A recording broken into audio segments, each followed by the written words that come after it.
안녕하세요. 마카리 농원입니다. 저희들이 농사 지을 때 제일 많이 아마 사용한다 해도 과언이 아닌 농약, 이 부분에 대해서 영상을 쭉 좀 찍어 보려고 생각하고 있습니다. 그래서 제일 첫 타이틀을 제가 농약인가 작물 보호제인가 이렇게 타이틀을 달아놨는데, 이것을 농약이라고 이야기하기도 하고 작물 보호제라고 이야기하기도 합니다. 그래서 옛날에는 농약에 대한 지침서 이렇게 해서 나옵니다만 지금 작물 보호 지침서 이렇게 나옵니다. 그래, 작물을 보호하기 위해서 만드는 일종의 물질이다 이렇게 해서 소비자들도 농약이라는 말보다는 작물 보호제라는 말을 들음으로 해서 조금 거부감이 덜한 그런 상황이 되었습니다. 그래서 앞으로 농약이라고 말할 수도 있겠지만은 작물을 보호하는 물질이다, 그렇게 이해하시면 되겠습니다. 그러면 농약이 정의되어 있는 농약이란 무엇인가를 한번 알아보겠습니다.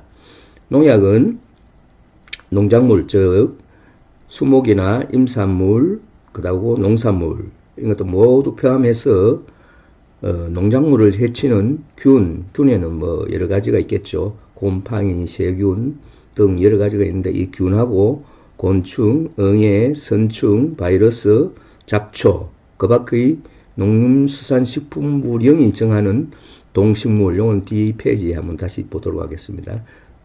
동식물을 방지하는 데 이용하는 살균, 살충, 제초제가 되겠습니다.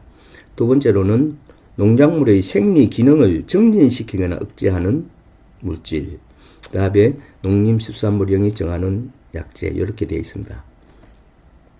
농림수산부령의 약제는 기피제, 유인제, 전착제, 이건 뒤에 한번 다시 살펴볼 기회가 있겠습니다. 농약이 실제 어떻게 이용되느냐, 이게 아마 중요한 부분 같은데, 저희들이 거의 알고 있기로는 살균제, 살충제, 저초제, 요것만 농약으로 아시는 분도 많을 것입니다. 그러나 실제로 농약은 그것뿐만 아니고, 두 번째로는 식물의 생장을 촉진하고 억제하는 물질, 생장 촉진하는 데는 지베릴린 이런 것들이 많이 사용되죠.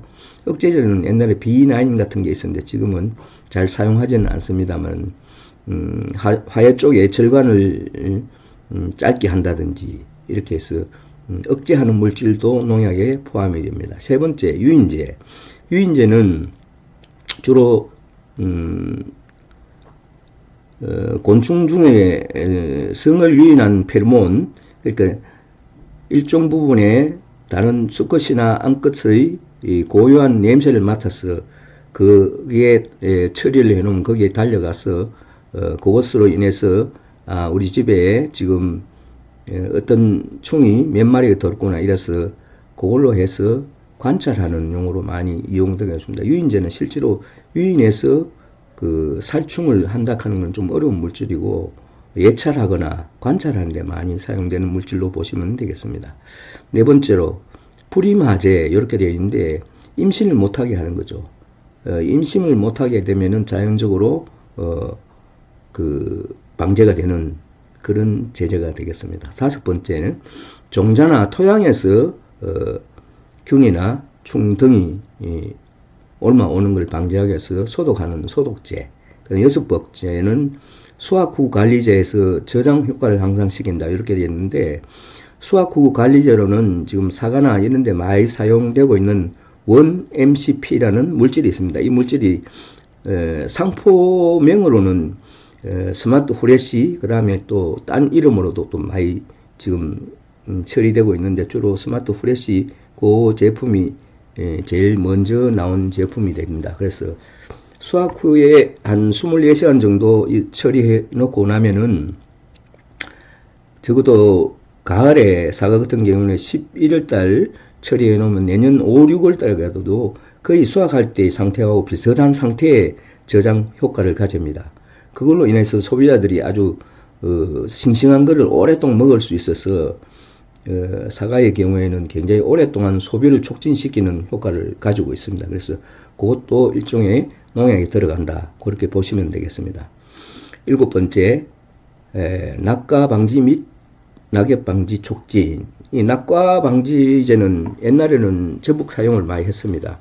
특히 조생종 과일의 경우에는 생리적 낙과에서 다 익기 전에 떨어지는 거, 이걸 방지하기 위해서 뭐 2,4,5-TP라든지 뭐 이런 것들 치게 되면은 그 꼭지 부분이 살짝 골개해서 그 골개한 고개에 결국 낙과를 방지하는 그런 효과를 보는 걸로 해서 낙과 방지제로 많이 나와 있어 전에는 사용을 많이 했습니다만 그 대신에 낙과 방지 효과는 있어도 품질은 많이 떨어집니다. 그래서 지금 많이 사용하지 않고 있는 그런 제재가 되겠습니다. 그 다음에 8번째, 착색제. 착색제는 여러 가지 제품들이 나와 있는데 착색을 촉진시키는 제품, 인위적으로 착진을 촉진시키는 것은 그렇게 좋은 건 아니죠. 근데 이제 우리가 시중에서 팔 때 골고루 색이 났으면 좋겠다 해서 많이 사용하고 치긴 합니다만은 어떤 분들은 황산가리를 치면 색이 좋아진다 뭐 이런 분도 있고 여러 가지 하고 있기는 합니다만은 착색제는 그렇게 썩 좋게 권할 수 있는 물건은 아니겠다. 그래서 지금은 색을 내기 위해서 사과의 경우에는 반사 필름을 깔아서 밑에 간접적인 햇볕을 들어가게 해서 착색을 촉진시키는 그런 제재도 쓰고 있습니다. 그래서 반사 필름의 경우에는 착색을 촉진시키는 그 외에 또 다른 중요한 기능이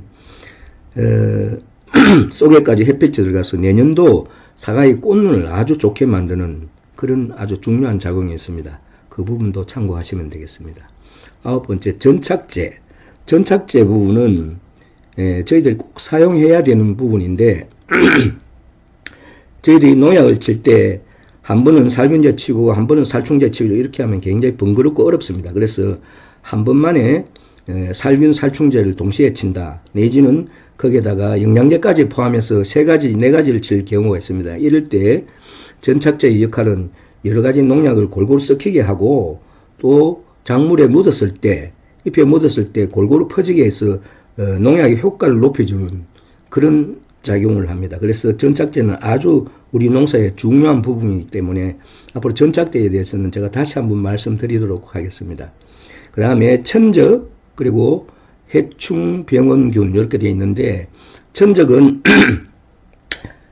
벌레가 벌레를 잡아먹는다고 쉽게 그렇게 설명을 제가 드리겠는데 제일 좋은 예로는 무당벌레가 있습니다. 그 무당벌레는 하루에 진딧물을 한 80마리 정도 잡아먹는다는 통계가 나와 있습니다.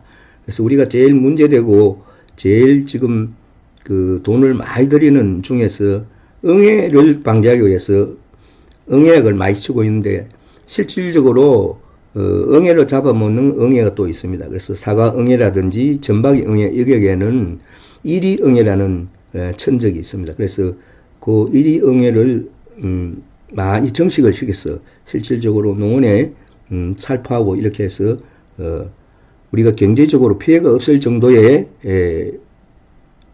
문제까지 간다 하면은 천적을 이용하는 부분도 좋다. 그래서 지금 천적도 많이 활성화되고 있습니다. 그래서 해충병원균은 해충 안에 병균을 이어서 해충을 죽이는 그런 물질이 되겠습니다. 그 다음에 병해충이나 제초제의 저항성 작물을 만든다. 이거는 결과적으로 큰 범위에서 농약에 포함이 되겠습니다만은 병해충 제초제에 굉장히 강한 그런 작물을 만드는 것도 농약의 실제로 한 부분이다. 그렇게 말씀드리겠습니다.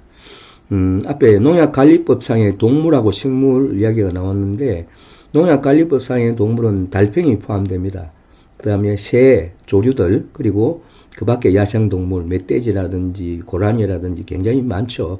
요즘 문제가 되는 두더지 이런 부분들이 농약관리법상의 동식물이 되겠습니다. 뱀도 여기 포함되어 있죠. 두 번째 식물 부분입니다. 식물은 이끼, 그 외 작목들 그래서 이끼류도 식물이다. 그렇게 판단하시면 되겠습니다. 천연식물 보호제 이건 뭐 다른 말로 천연농약이라고 말씀드려도 되겠죠. 천연농약은 정의가 진균이나 세균, 바이러스 또는 원생동물 등 살아있는 미생물을 유효 성분을 내서 제조한 농약 이렇게 되어 있습니다. 그래서 우리가 미생물 농약 이렇게 이야기하는데 이건 우리가 앞으로 나아가야 할 방향이다. 그렇게 해서 천연식물 보호제, 이거는 농촌진흥청장이 정하는 고시로서 정하는 것입니다. 그래서 앞으로는 천연식물 보호제를 많이 사용해야 될 것 같다 하는 생각을 개인적으로 가지고 있습니다. 두 번째는 자연계에서 생성된 유기화합물이나 무기화합물을 유효 성분으로 하여 제조된 농약, 거기 천연식물, 농약이라고 정의하면 되겠습니다. 다음에는 농약의 이름을 어떻게 붙이느냐에 대해서 한번 알아보도록 하겠습니다. 예, 고맙습니다. 다음번에 또 뵙겠습니다.